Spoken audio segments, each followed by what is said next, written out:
We were supposed to sing a hymn and pass the tissues. That's what people do at a memorial. Instead, my 5-year-old tugged the pastor's sleeve and asked loud and bright, "Do I tell them about the magic sugar Grandma puts in the bottles?" Every head turned. My breath stopped. I heard my own voice say, "Ivy, come here." But she stepped closer to the front. The room tilted. I made a choice in that second. No more silence. No more be nice. I would tell everything. And when you hear how it started, you'll understand why. I will never ever let certain people near my children again. I'm June Park, 31. I design apps that help hospitals run smoother. Seattle is home. I was the reliable one at work and the too serious one in my family. It used to bother me. Now I wear it like armor. I met Luca Moreno at a neighborhood book swap. He cracked a joke about every table having 3 copies of the same thriller. I laughed. He had kind eyes, steady hands, and a quiet way of listening that made me feel seen. He wrote code for maritime logistics. We bonded over late-night noodles and our love for ferries. His mother Maris came later.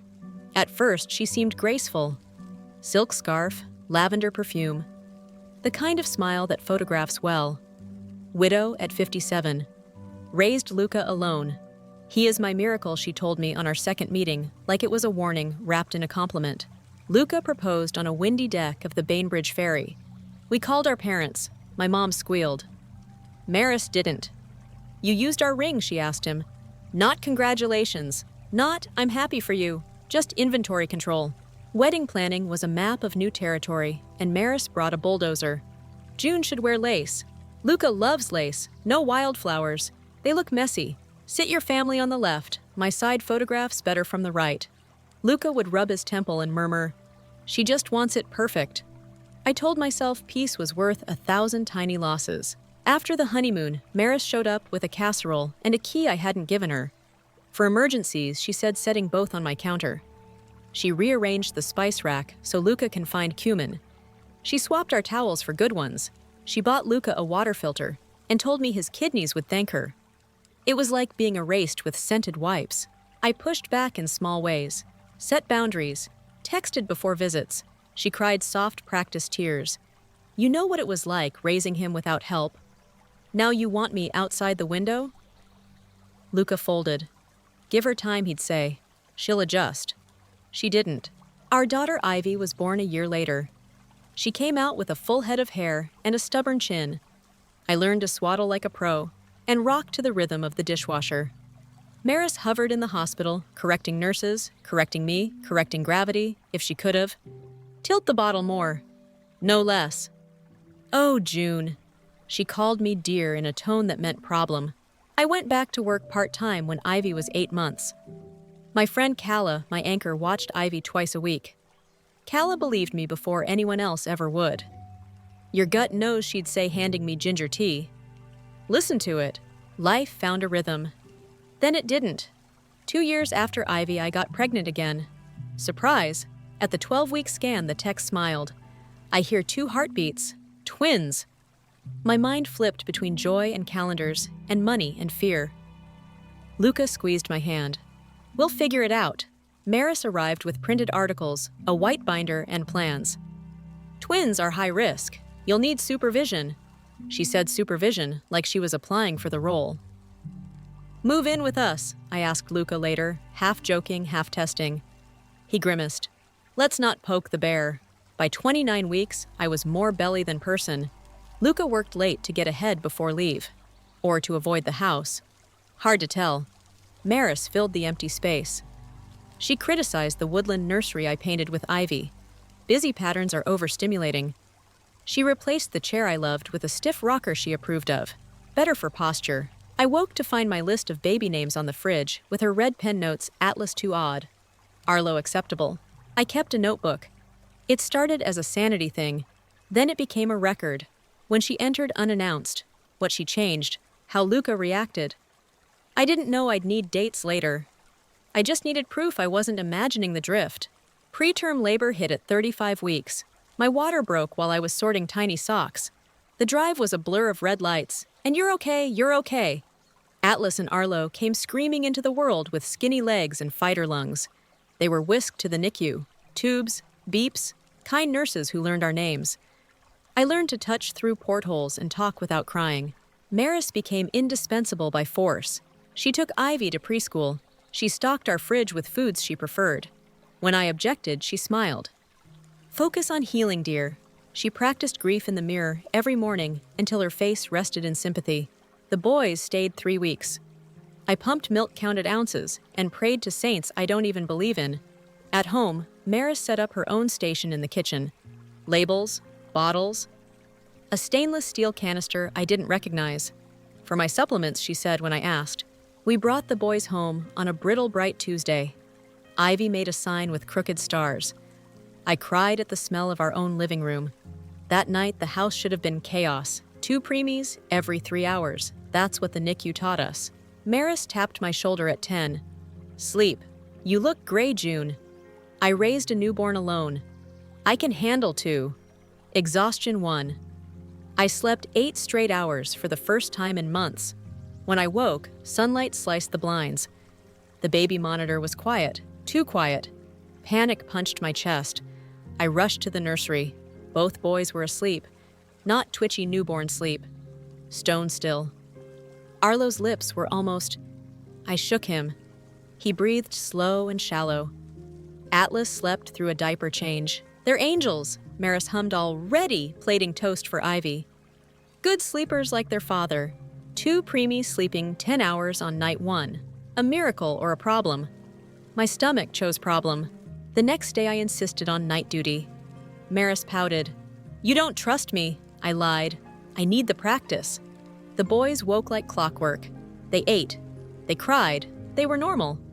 The following night I caved to exhaustion. Maris took over. The boys slept like stones again. Calla came by with soup. She lifted Atlas.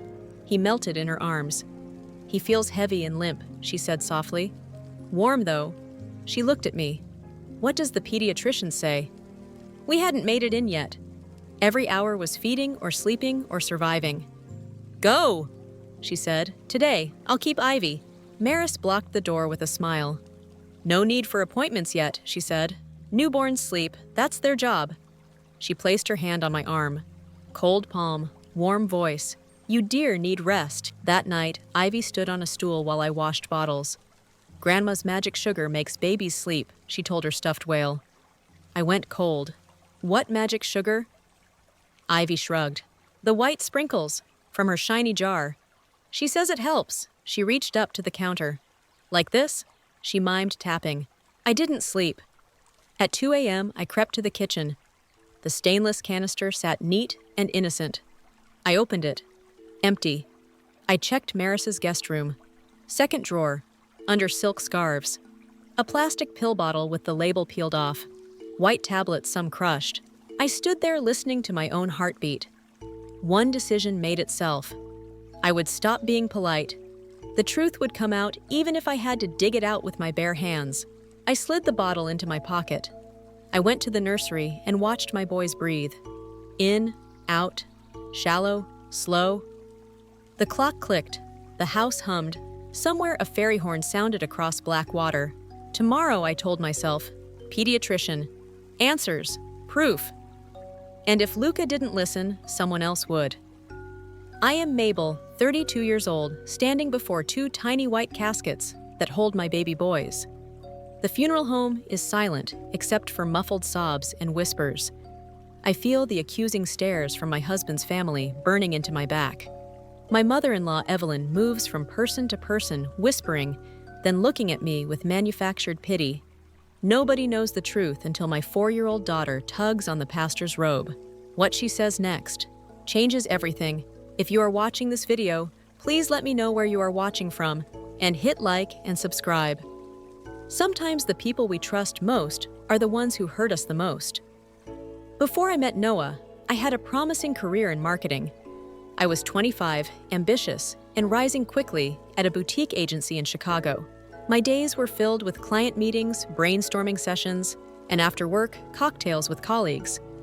I had a small apartment downtown, a close circle of friends, and dreams of eventually starting my own agency. Romance wasn't high on my priority list back then. I met Noah at an art exhibition featuring local photographers. He was tall with warm brown eyes and a genuine smile that made me feel instantly comfortable.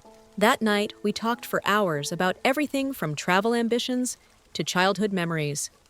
Noah was successful too. A software engineer with his own consulting business.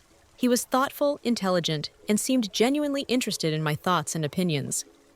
What I didn't realize then was that Noah was an only child who had been doted on by his mother his entire life.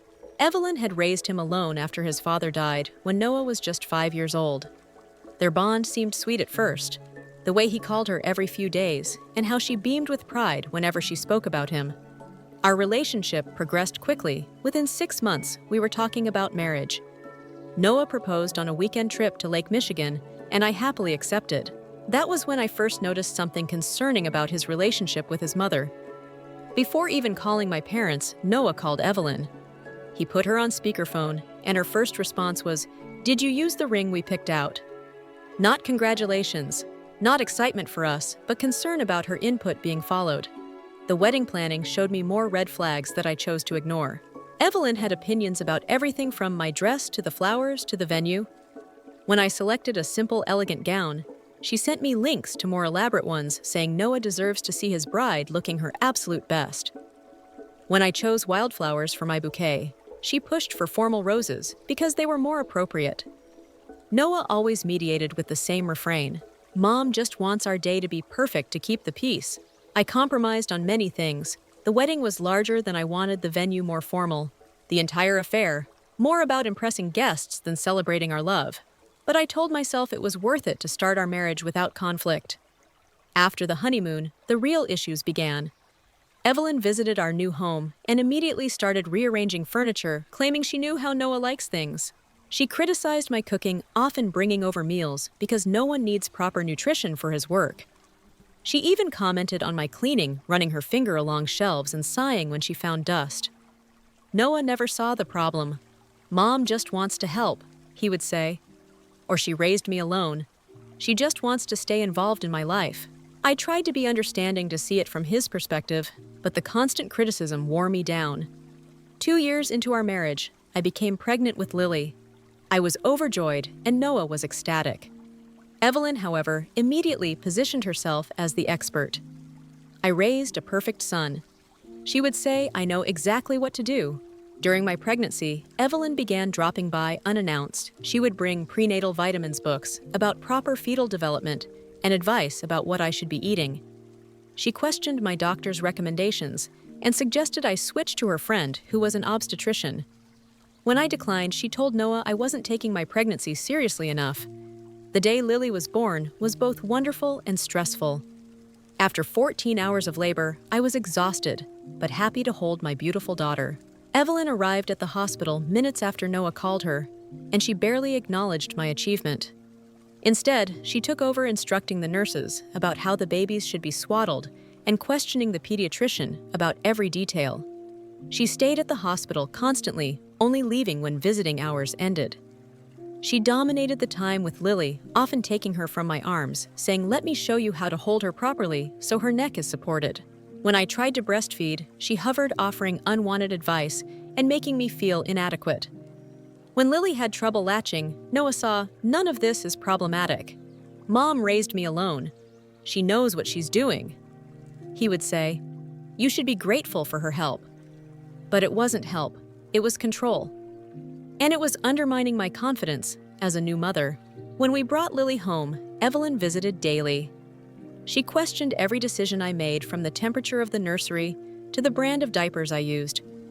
When Lily cried, Evelyn would swoop in, taking her from me and saying she needs her grandmother's touch. As Lily grew, the situation worsened. Evelyn disagreed with my approach to introducing solid foods, my decision to return to work part-time, and even how I dressed my daughter. She bought clothes I had decided against and brought toys that weren't age-appropriate.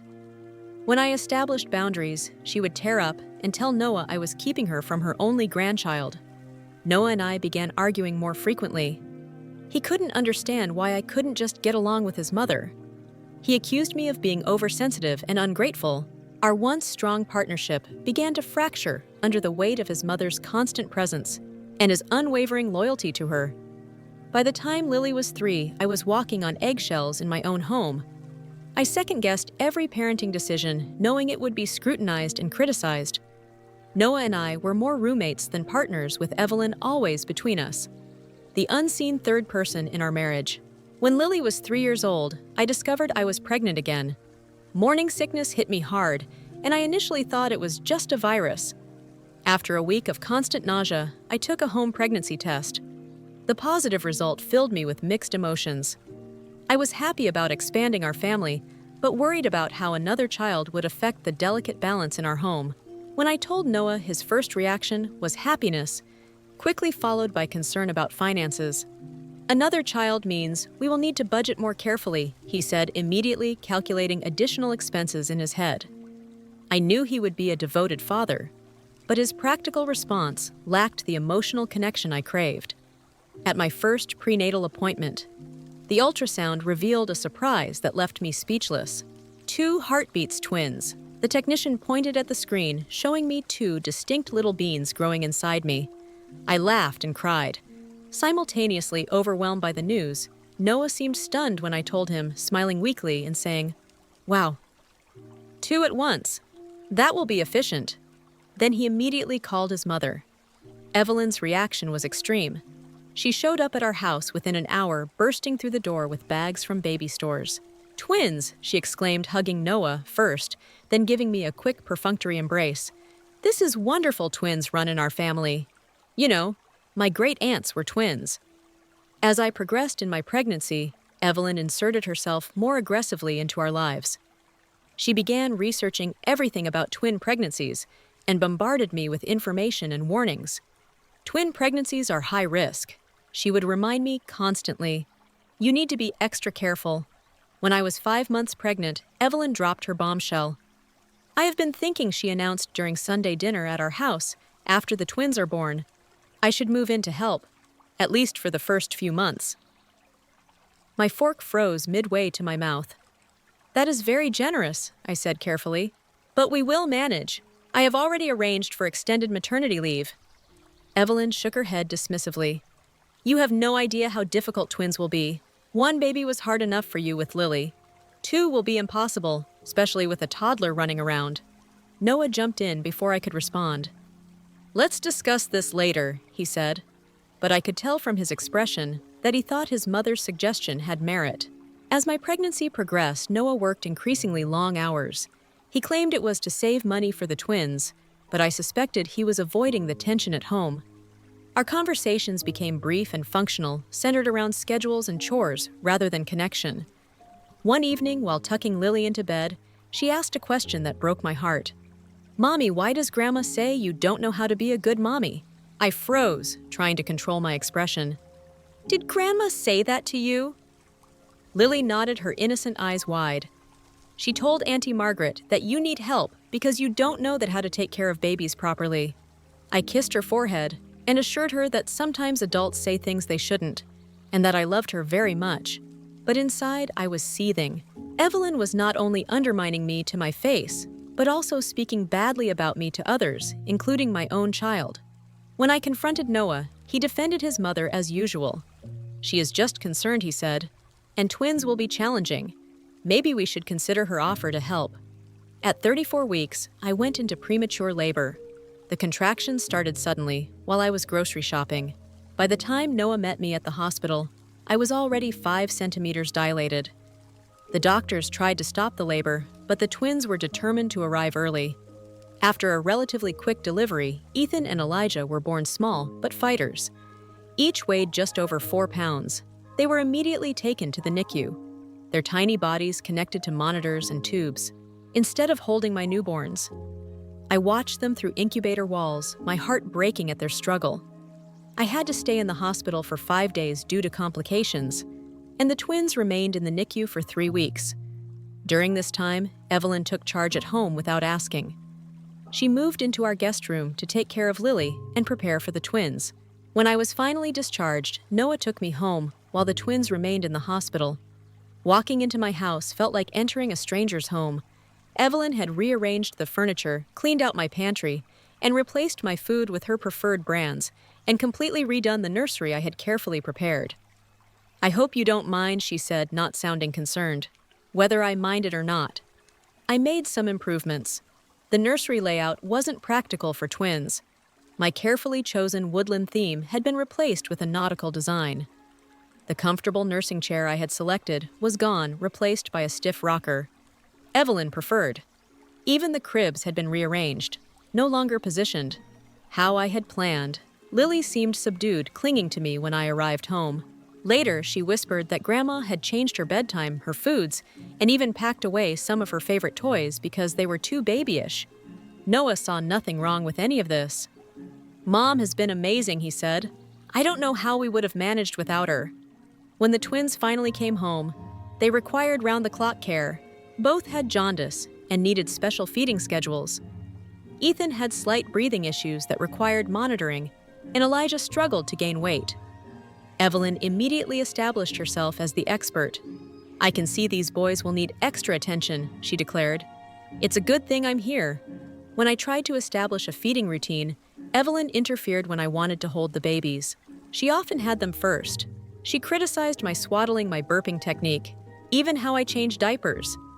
One evening, as I was trying to calm a crying Elijah, Evelyn swooped in and took him from my arms. "Let me show you how it's done," she said. Some women just don't have the natural touch with babies. I was too exhausted to fight. The twins were not easy babies. They rarely slept at the same time. And when one stopped crying, the other would start.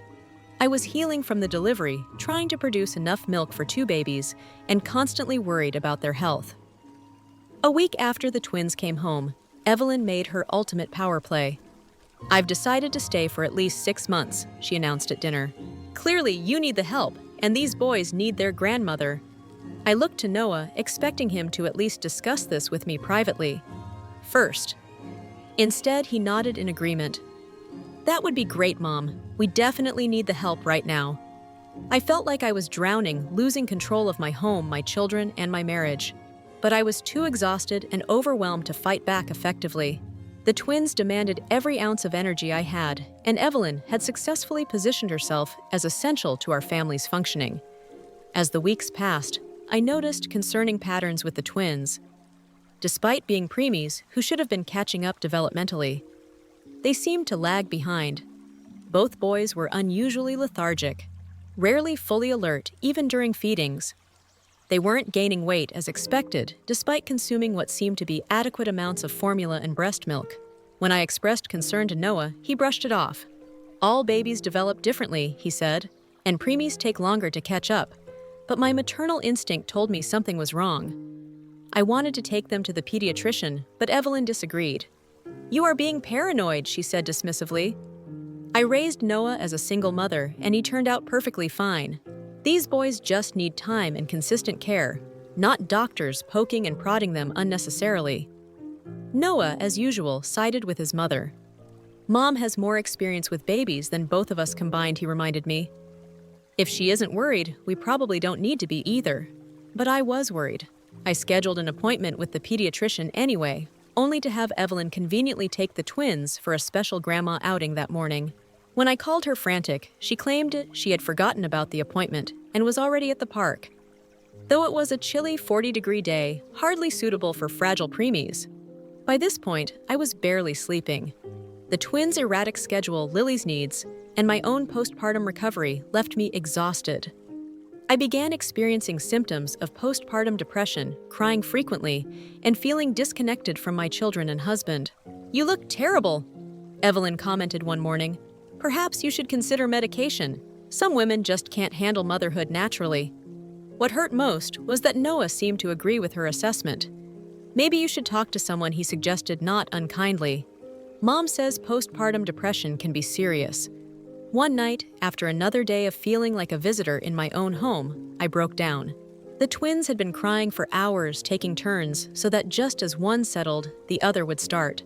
I hadn't showered in 3 days, had eaten nothing but crackers, and felt like I was failing at everything. Evelyn found me sobbing in the nursery, attempting to comfort Elijah, while Ethan wailed in his crib without a word. She took Elijah from my arms. "Go get some sleep," she ordered. "I'll handle the boys tonight." Too exhausted to argue, I surrendered. I'd wake me for their 2 a.m. feeding. I said, "Don't worry about it." Evelyn replied, "I have bottles prepared. You need uninterrupted rest." That night, I slept for 8 straight hours, the longest stretch since before the twins were born.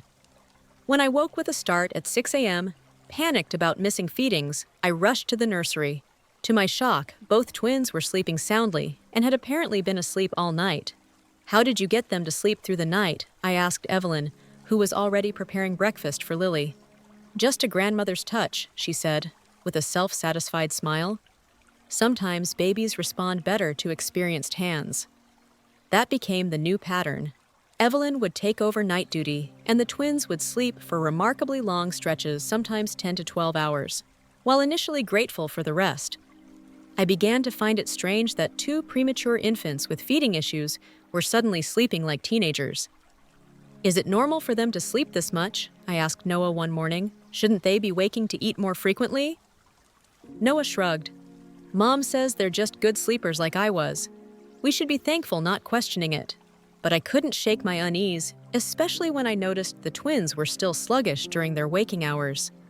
They weren't hitting the developmental milestones I read about, rarely smiled, and seemed perpetually drowsy.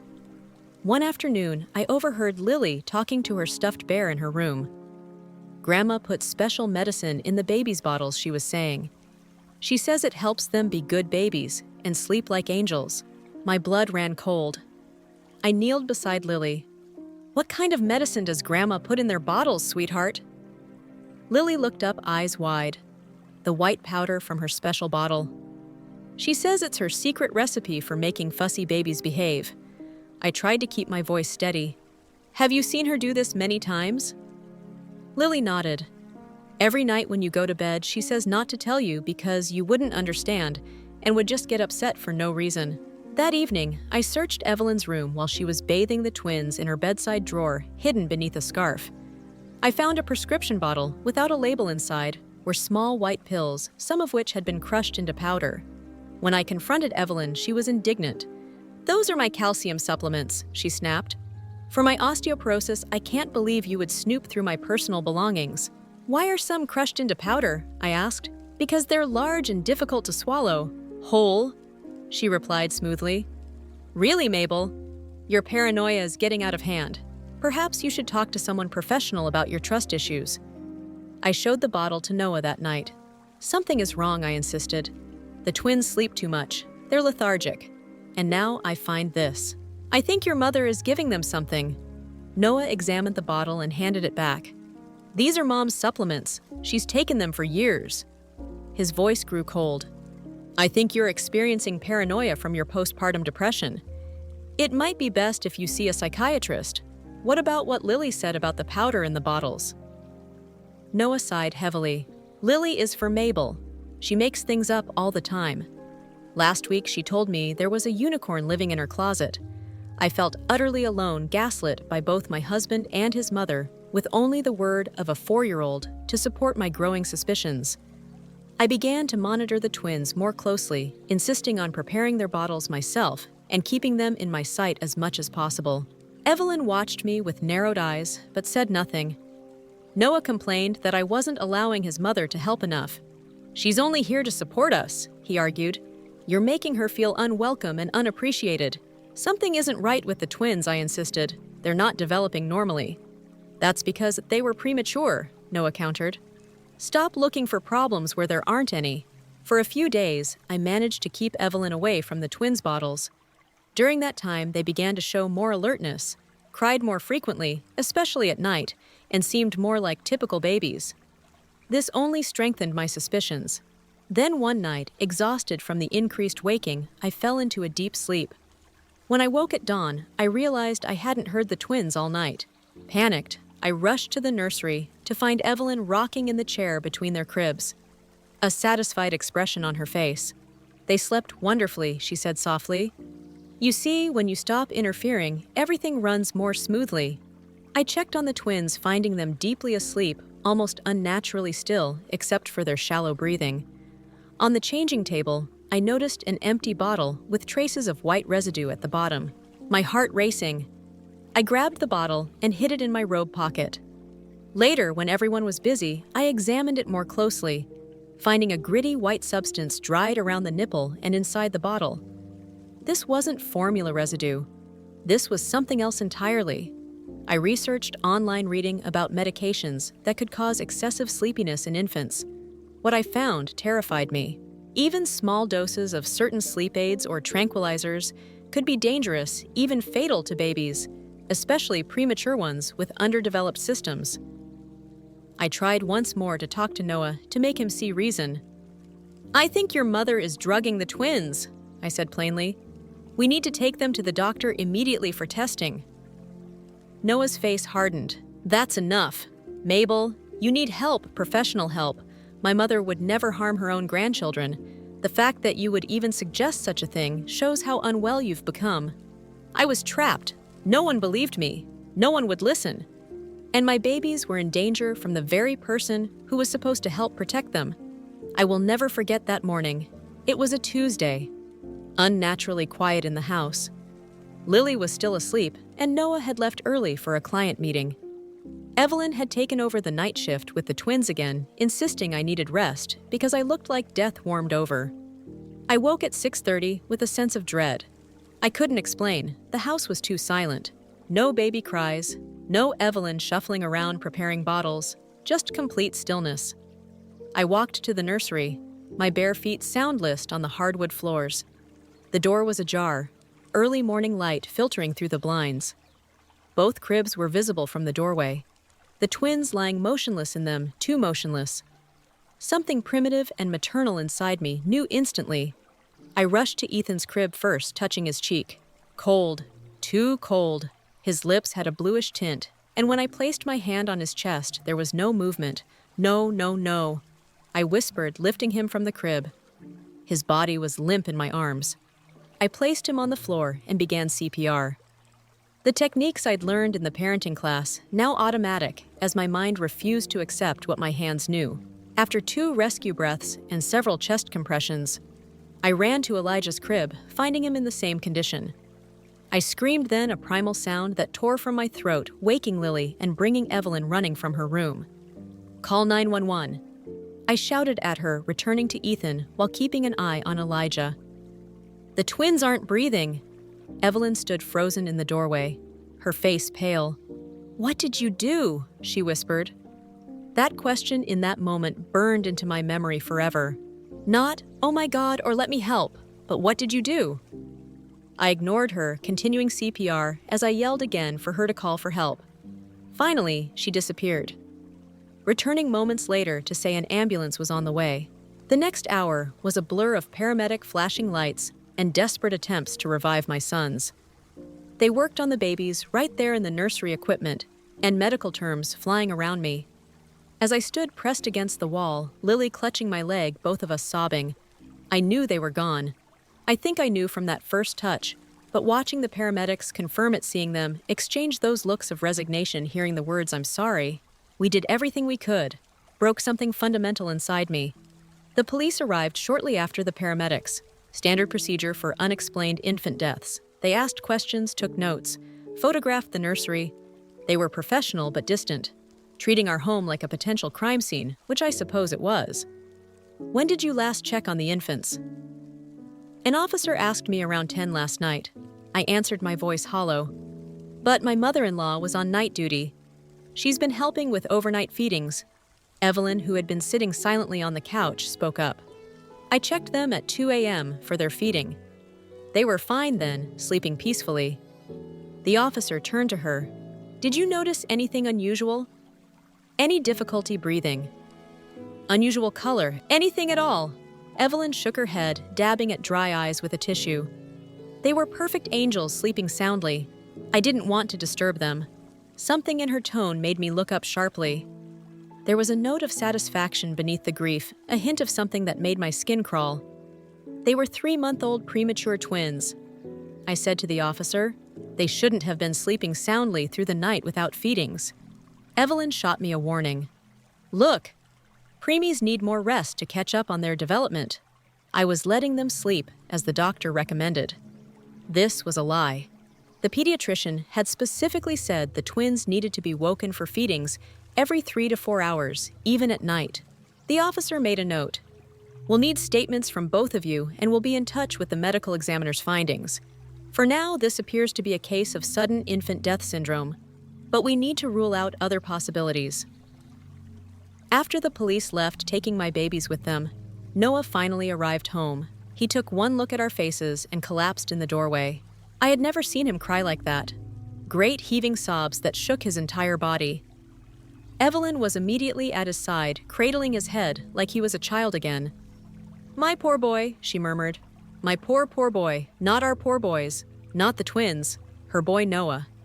Over the next few days, as funeral arrangements were made and family was notified, Evelyn began a subtle but persistent campaign. She never directly accused me of anything, but she planted seeds of doubt with carefully chosen words and significant looks. To Noah's cousin Mabel was so overwhelmed barely sleeping. I tried to help as much as I could, but she insisted on doing things her way. To my sister-in-law, the poor dear was suffering from severe postpartum depression. Who knows what state of mind she was in during those night feedings. To the pastor, we're all devastated, but especially Noah, first losing his father and now his sons. Some men just aren't meant to have happiness, I suppose. I was too numb with grief to defend myself at first. The medical examiner had preliminarily listed the cause of death as SIDS for both twins, noting that the risk was higher for premature infants, especially twins. There would be toxicology reports, but those would take weeks. Noah became a ghost in our home. He took leave from work and spent his days staring blankly at the wall or locked in his home office. He barely spoke to me, as if looking at me was too painful a reminder of what we'd lost. Lily became clingy and fearful, having nightmares and asking constantly where her baby brothers had gone. I tried to explain death in terms a 4-year-old could understand, but how do you explain something you yourself cannot comprehend? Evelyn took over funeral arrangements, consulting Noah, but not me. She chose the tiny caskets, the flowers, the program, even the outfits the twins would be buried in. When I tried to participate to have some say in my own children's final journey, she would pat my hand and say, "Don't worry yourself with these details. You need to focus on healing." The day before the funeral, I overheard Evelyn on the phone with her sister. "Of course, Noah is devastated," she was saying, "but perhaps this is for the best in the long run. Those boys were never quite right, and Mabel was in over her head. Noah can start fresh now, maybe with someone more capable of handling motherhood." That was when I knew beyond any doubt. I knew that Evelyn had never wanted the twins to thrive. They were obstacles in her relationship with her son. Competition for his attention and proof of his bond with me. Whether she had deliberately harmed them or simply neglected them when they needed care. She was responsible for their deaths. But I had no proof, just the word of a 4-year-old child, my own maternal instincts, and the growing certainty that Evelyn had been slowly poisoning my babies by the day of the funeral. Most of Noah's family had been influenced by Evelyn's whisper campaign. They offered me cold condolences, their eyes accusing, their embraces brief and formal. I heard the whispers, saw the looks exchanged when I walked into a room. She always seemed overwhelmed. "Did you notice how thin the babies were? I heard she wanted to go back to work. Leave them with a nanny. Noah deserved better." Noah himself remained distant, going through thus motions of grief, but never connecting with me in it. We had lost our children, yet we mourned separately, divided by Evelyn's invisible but impenetrable wall. And through it all, Lily watched and listened. Her young mind processing the adult complexities around her. Her innocent eyes seeing truths the grown-ups refused to acknowledge. The morning of the funeral dawned gray and drizzly-fitting weather for the darkest day of my life. I stood in front of my closet, staring blankly at my clothes, unable to decide what to wear to bury my children. Finally, I selected a simple black dress, the same one I'd worn to my grandmother's funeral years earlier. Lily looked tiny and lost in the black velvet dress Evelyn had purchased for her without consulting me. "Do I have to go, Mommy?" she whispered as I brushed her hair. "I don't want to see Ethan and Elijah in boxes. They won't really be in the boxes, sweetheart." I tried to explain, my voice breaking, just their bodies, the part that made them special. Their spirits isn't there anymore. Lily considered this, her forehead wrinkled in concentration. Is that why Grandma wasn't sad when she found them? Because she knew their spirits were gone already. I froze the hairbrush suspended in midair. Stroke. What do you mean, Lily? About Grandma not being sad. The morning you were screaming? Lily said, her voice small. I woke up and saw Grandma going into the baby's room before you. She looked at them in their cribs for a long time, but she didn't pick them up or call for help. She just watched them, then went back to her room to change her clothes. Then you started screaming. A cold wave of horror washed over me. Had Evelyn known the twins were dead before I found them? Had she deliberately left them for me to discover before I could ask Lily more? Noah appeared in the doorway, his face haggard. The car is here, he said flatly. We need to go. The funeral home was already crowded when we arrived. Evelyn had invited extended family friends and even business associates of Noah's, turning what I had wanted to be a small, intimate service into a public spectacle. She greeted guests at the door like a hostess at a dinner party, accepting condolences and directing people to the guest book she had selected. The twins' caskets were at the front of the room, heartbreakingly small, surrounded by elaborate flower arrangements. I hadn't chosen. Photos of the babies were displayed on easels, pictures taken by Evelyn, many of which I'd never even seen. I moved through the room like a ghost, accepting hugs and condolences from people I barely knew. Noah stayed close to his mother, the two of them a unit while I drifted alone. Lily, my only anchor. The service was scheduled to begin at 11 at 10:55. Evelyn gathered everyone to their seats, placing Noah and me in the front row with herself on Noah's other side and Lily beside me. The pastor, a kind older man named Brian, who had baptized Lily, stood solemnly before the caskets just as he was about to begin. Evelyn stood and asked if she could say a few words first. The pastor nodded, stepping aside to give her the floor. Evelyn wore black, but with pearl earrings and necklace that seemed inappropriately formal. She faced the gathered mourners, her expression one of practiced grief. We are gathered today to bid farewell to two precious angels taken from us far too soon. She began, her voice steady. Ethan and Elijah were beautiful boys who brought joy during their brief time with us. Their passing is a tragedy that no family should have to endure. She paused, looking directly at me. But perhaps there is divine purpose even in such profound loss. Perhaps God in his infinite wisdom called these innocent souls home because he knew what kind of life awaited them. Perhaps he knew what kind of mother they had and chose to spare them future suffering. A collective gasp rippled through the room. Noah stiffened beside me, but remained silent. I sat frozen, unable to believe what I was hearing. Had my mother-in-law just suggested at my children's funeral that God had killed my babies to save them from me? Evelyn continued, her voice thick with false emotion.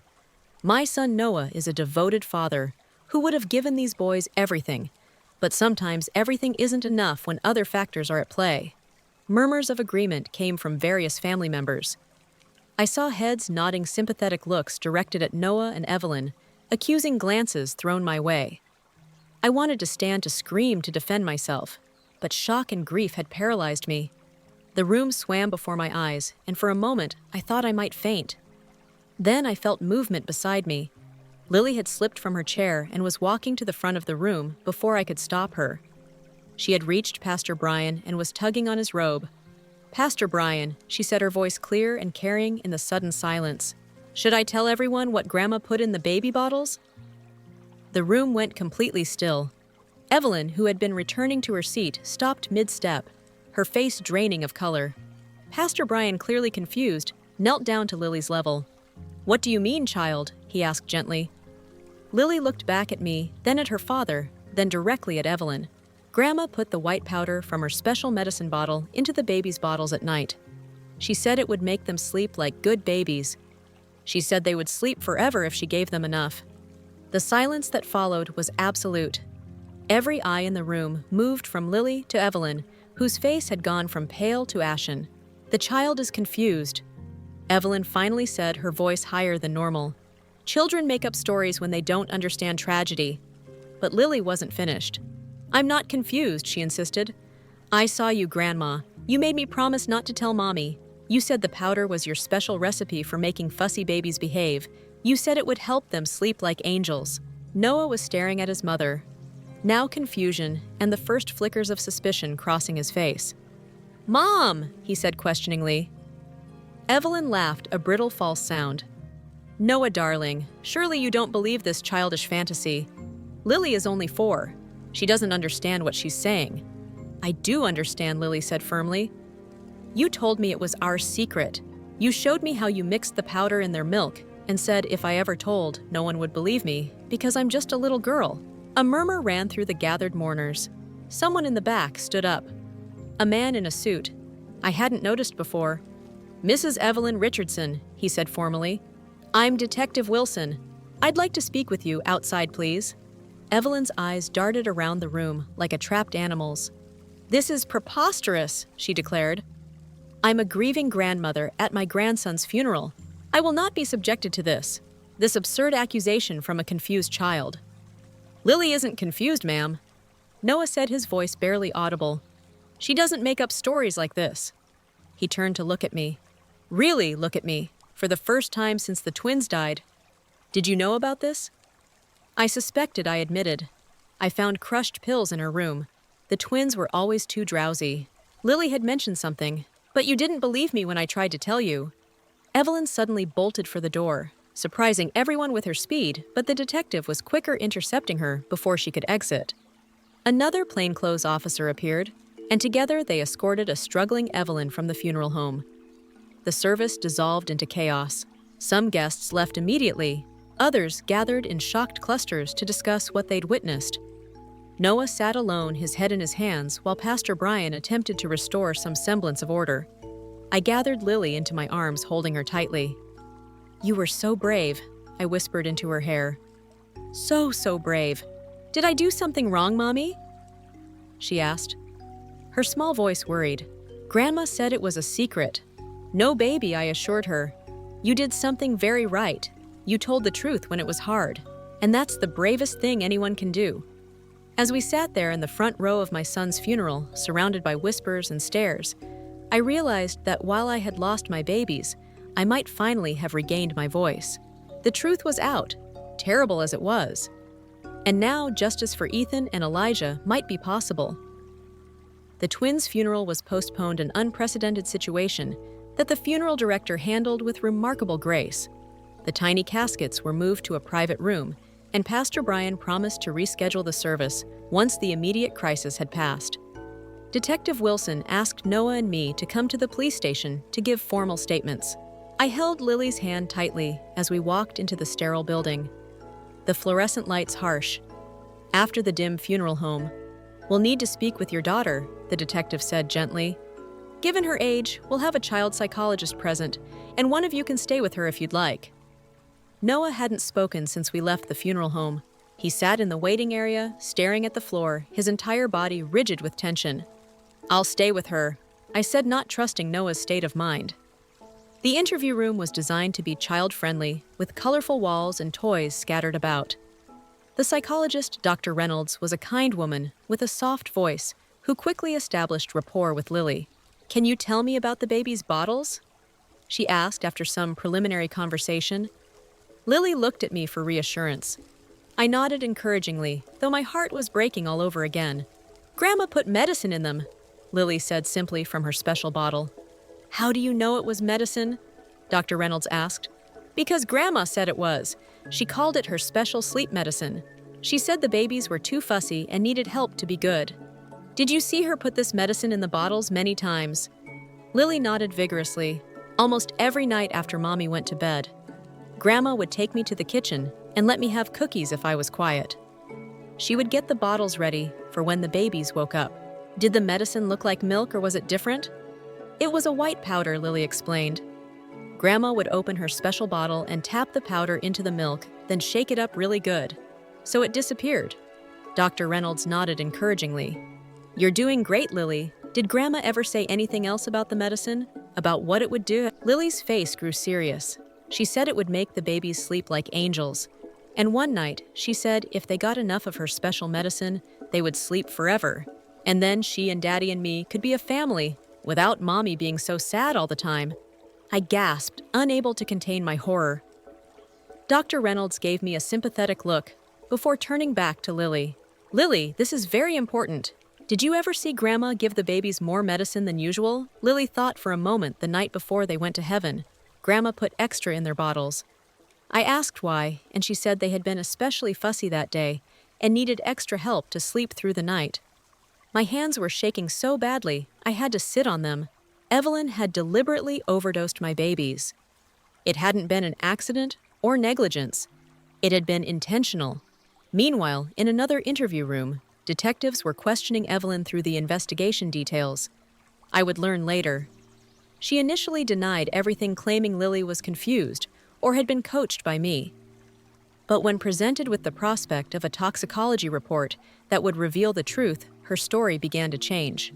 I only gave them a tiny bit of my sleeping medication, she eventually admitted, just to help them sleep.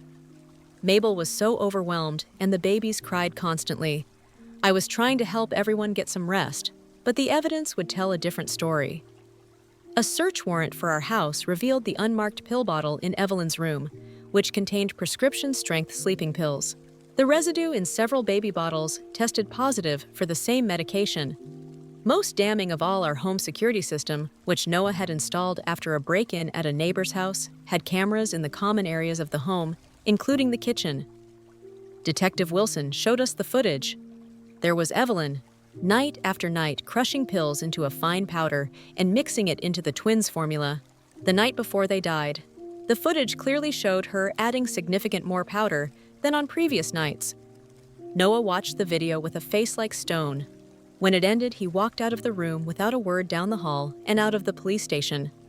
I didn't follow him. I couldn't. I had to be there for Lily and for the memory of my sons.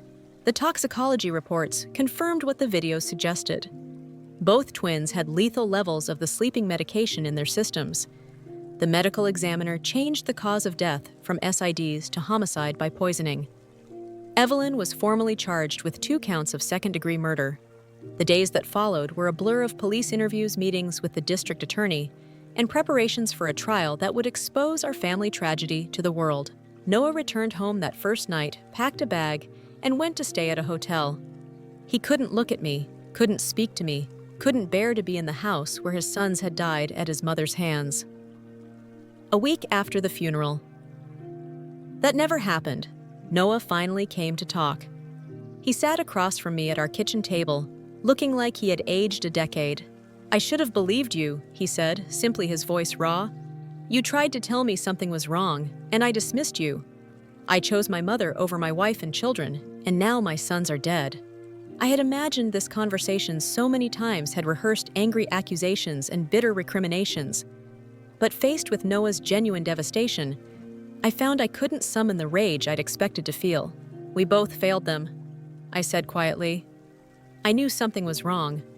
I should have done more, fought harder, taken them to the doctor despite her interference." Noah shook his head. "Number, this is on me and on her. You tried to protect them." I was blind, willfully blind. I've been blind my whole life to what she really is. As the criminal case against Evelyn progressed, more disturbing information came to light. The prosecutor discovered that Evelyn had been treated for various mental health issues throughout her life, including delusional disorder and narcissistic personality disorder. She had been hospitalized twice in her 20s after becoming dangerously obsessed with men who rejected her. Most shocking to Noah was the revelation that his father hadn't died in an accident, as he'd always been told his father had left them when Noah was 5. Unable to cope with Evelyn's increasingly controlling and unstable behavior, she had created the story of his death to explain his absence and ensure Noah never looked for him. "My entire life has been built on her lies," Noah told me, his voice hollow. "Everything I thought I knew about my childhood, my father, all of it was fabricated to keep me dependent on her." Noah and I began seeing a grief counselor together, trying to find a way through our shared trauma. The counselor recommended we also see a marriage therapist, but I was hesitant. The betrayal ran too deep, the damage too severe. Noah had chosen his mother over me at every turn, had dismissed my concerns, had left me to face her psychological warfare alone, and our sons had paid the ultimate price. Noah's family fractured over the case. Some relatives refused to believe Evelyn was guilty, claiming she was being framed, or that she had diminished mental capacity. Others were horrified and reached out to offer support to Noah and me. His Aunt Margaret, Evelyn's sister, revealed that she had always worried about Evelyn's relationship with Noah, calling it unhealthily close. "She couldn't stand when Noah found you," Margaret told me over coffee one day. She smiled at the wedding, but she was seething inside. I heard her say once that no woman would ever be good enough for her son, and she would make sure any who tried would regret it. As the court date approached, Evelyn's lawyer attempted to negotiate a plea deal, arguing that she suffered from mental illness and had not intended to kill the twins. The prosecutor refused, confident in the strength of the evidence. Lily continued to see Dr. Reynolds weekly, working through her trauma and confusion. She had nightmares about her grandmother, often waking screaming that Evelyn was putting medicine in her juice. I would hold her until she calmed, promising that Grandma could never hurt her again. One night, after putting Lily to bed, I found Noah sitting in the darkened nursery. We had left it untouched since that terrible morning, unable to face dismantling the room that should have held our growing boys. "I can't stay in this marriage," Noah said, without turning around. "Not because I don't love you, but because every time I look at you, I'm reminded of how I failed you and our sons. You deserve better than that. Better than me." Part of me wanted to fight for our marriage, to insist we could heal together. But a larger part knew he was right. Our relationship had been fatally wounded long before the twins died. Undermined by his mother's manipulation and his own inability to prioritize his wife and children, we might have overcome that with time and therapy. But the weight of our sons' deaths was too heavy a burden for our already fragile bond to bear. 2 weeks before Evelyn's trial was set to begin, Noah filed for divorce. The papers cited irreconcilable differences, a bland official term that couldn't begin to capture the devastation that had torn our family apart. Evelyn's trial began on a crisp autumn day, 18 months after the twins died. I sat in the courtroom, Lily safely at school, watching her as the woman who had killed my sons entered in handcuffs, her once immaculate appearance now diminished by prison attire and the absence of her carefully applied makeup. The evidence against her was overwhelming. The security footage, the toxicology reports, Lily's testimony recorded on video, to spare her the trauma of facing her grandmother in court, and even Evelyn's own partial confession left little room for doubt. Her defense team attempted to portray her as a loving grandmother whose mental illness had clouded her judgment. They presented expert witnesses who testified about her history of delusional thinking and narcissistic tendencies. They argued that she truly believed she was helping the twins, and by medicating them, that in her disturbed mind, she was solving a problem rather than creating one. The prosecution countered with evidence of premeditation and escalation. The increasing dosages shown in the video footage, her efforts to hide her actions, and her attempts to blame me, all pointed to awareness of wrongdoing. When it was my turn to take the stand, I faced Evelyn directly for the first time since the funeral. She stared back, her expression unreadable. As I testified about the months leading up to the twins' deaths, the warning signs I had noticed, the concerns I had raised, and the gaslighting I had endured. I saw no remorse in her eyes, only calculation. On the trial's 5th day, I was permitted to read a victim impact statement. I stood before the court, my hands trembling as I unfolded the paper containing words that could never adequately express my loss. Ethan and Elijah were only 3 months old. I began, my voice stronger than I expected. They never had the chance to crawl, to walk, to say their first words. They will never go to school, never fall in love, never know the joy of raising children of their own. Their lives were stolen, not by a stranger, but by someone who should have loved and protected them. Their own grandmother. I spoke about who the twins had been in their brief lives, their distinct personalities already emerging. Ethan slightly larger, more vocal, with a gaze that seemed to take in everything. Elijah quieter, more contemplative, with a smile that would light up at the sound of his sister's voice. The loss of a child is a pain no parent should ever have to endure. I continued, the loss of 2 children at the hands of someone you trusted creates a wound that can never fully heal. Every milestone they should have reached, every birthday they should have celebrated, every achievement they should have accomplished is now a moment of grief instead of joy. I looked directly at Evelyn. I want to hate you for what you did. Part of me does. But mostly I pity you. Your obsession with controlling your son's life cost you everything and cost my babies their lives. No punishment the court can impose will ever equal the punishment of knowing what you've done." The jury deliberated for just 6 hours before returning with a verdict: guilty on 2 counts of second-degree murder. The judge sentenced Evelyn to 20 years to life. Noting the particular heinousness of killing infants who depended on her for care, as Evelyn was led from the courtroom, she looked back once, not at me but at Noah, who sat in the row behind me. "I did it for you," she said, loud enough for everyone to hear. "Everything I've ever done was for you." Noah's face crumpled, and he walked out without responding. It was the last time I would see him for many years. Our divorce was finalized 3 months after the trial.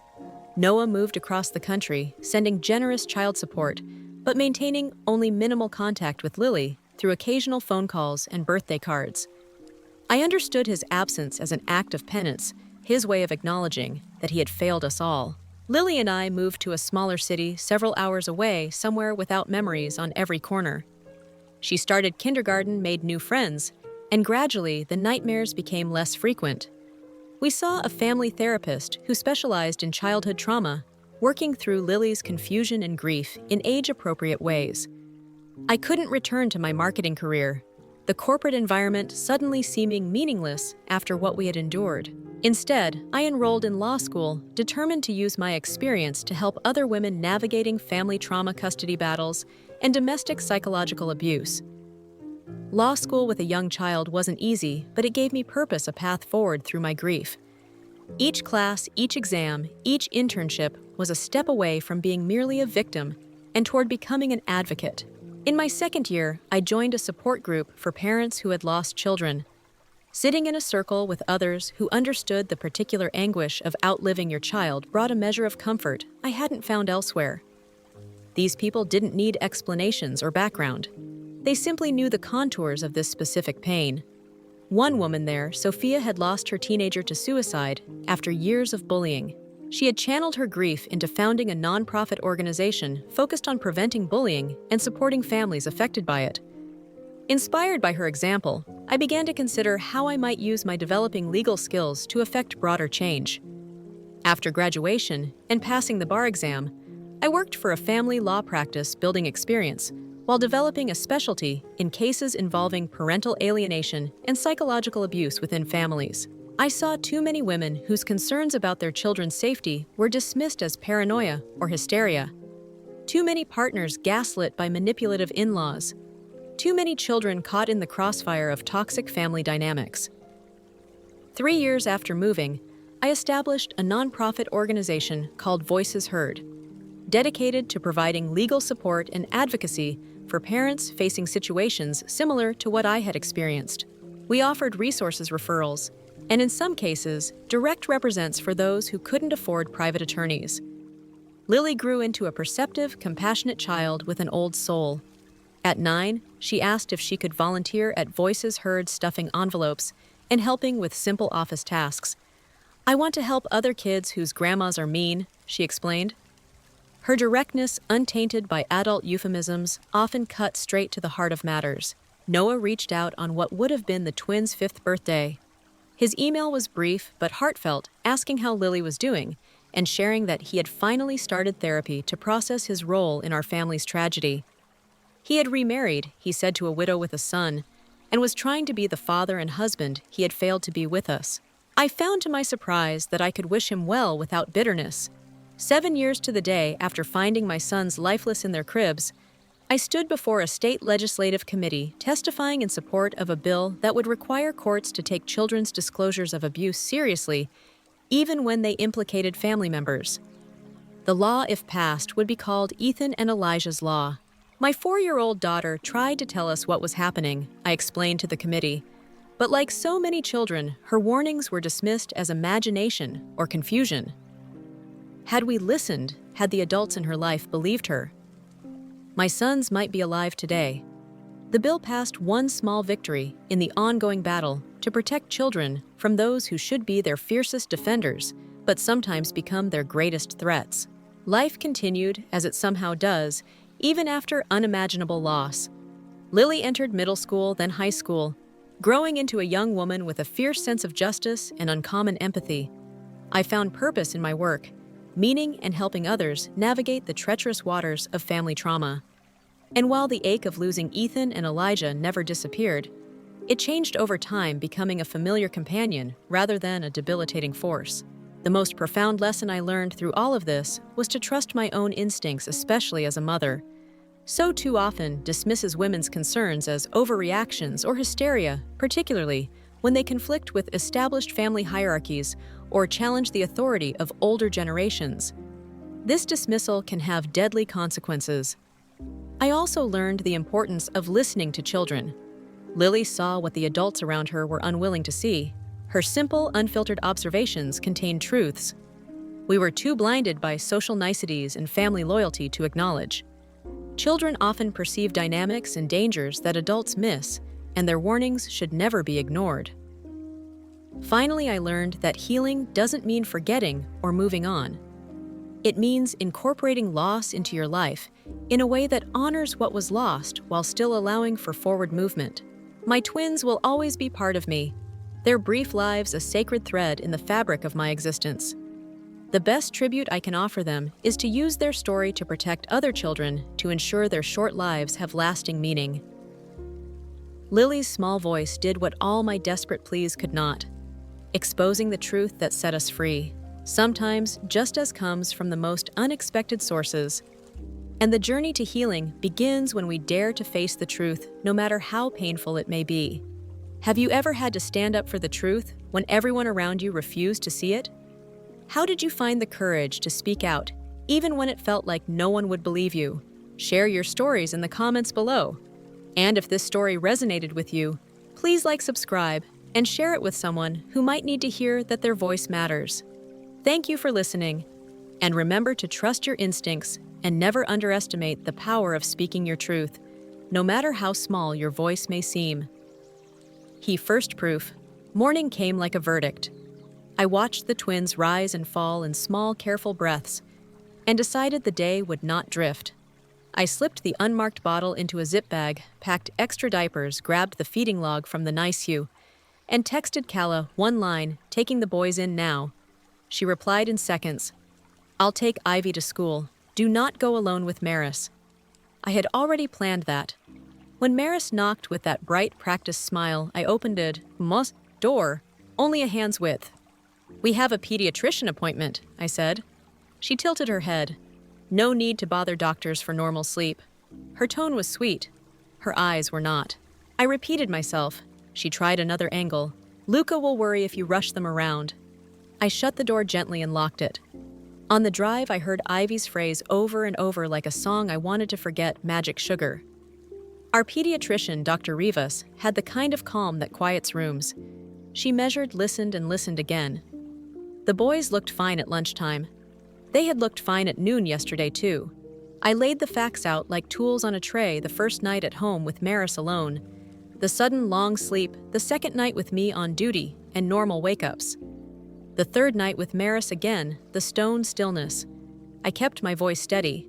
I said the words without decoration. She did not blink. Then I said there was a bottle in my pocket, and I did not know what it was. She asked to see it without touching. She read nothing because there was nothing to read. She looked at their pupils. She checked their reflexes. We talked about the NICU schedule. She asked about our routine. When I finished, she chose her words with care. "Newborns sleep, but this pattern is atypical and concerning. I think you should keep anyone from preparing bottles without you present. Also, if you have a substance you suspect is unsafe, do not administer it. Do not discard it, and consider contacting poison control or the police." I heard the subtext and thanked her for saying it out loud. She ordered basic labs for assurance and gave me a handout on safe sleep that would look ordinary if anyone else found it in my car. On the way out, she touched my sleeve. "Trust your notes, June. They tell the story when the story tries to hide." I drove home only after I stopped shaking. At a red light, Luca called. His voice was the version of him I loved, the one that steadied storms. "How did it go?" I gave headlines. He was quiet long enough that the call felt empty. "She wouldn't," he said at last. You know she wouldn't. This is someone mixing up details from a hard week. The boys are fine. His loyalty was a door I had walked into before. I chose a new path. Come home early tonight, I said. We need to handle feeds ourselves. No visitors. He sighed but agreed. Back home, Calla had Ivy on the living room rug making paper crowns. She took one look at my face and shepherded Ivy to the balcony for a bubble game. I held the bottle out. She didn't touch it either. Her voice was low. You're going to need proof that does not depend on a 5-year-old's memory or your word against hers. She's been rehearsing all her life. You are new to this play. It hurt because it was true. We made a plan that felt simple and clean. No wilder moves, no heroics, just control of access and clear records. I set the baby monitor app to save clips to the cloud. I placed my phone on a heater vent and filmed the kitchen at counter height. I labeled every bottle I prepared. I put the stainless canister back exactly where it had been and wiped my prints from it. If Maris opened it again this time, it would not be empty when I checked. At pickup, Ivy sang all the way to the car. In the rearview mirror, she told her whale not June becomes suspicious when her mother-in-law, Maris, starts interfering with the feeding of her premature twins. After observing signs like unusual baby sleep patterns, strange powder near feeding supplies, and Ivy's innocent comments about sprinkles, June begins collecting evidence. She sets traps using tape UV markers and hidden cameras. The turning point comes when Maris is caught tampering with a bottle caught on video with white powder traced to her prescription. June and her husband Luca take swift action, changing locks involving police alerting their pediatrician and getting a court order. Despite manipulative emails and even a false CPS report, June stays focused on her children's safety. They build a case supported by friends, professionals, and documentation. Eventually, legal measures are put in place.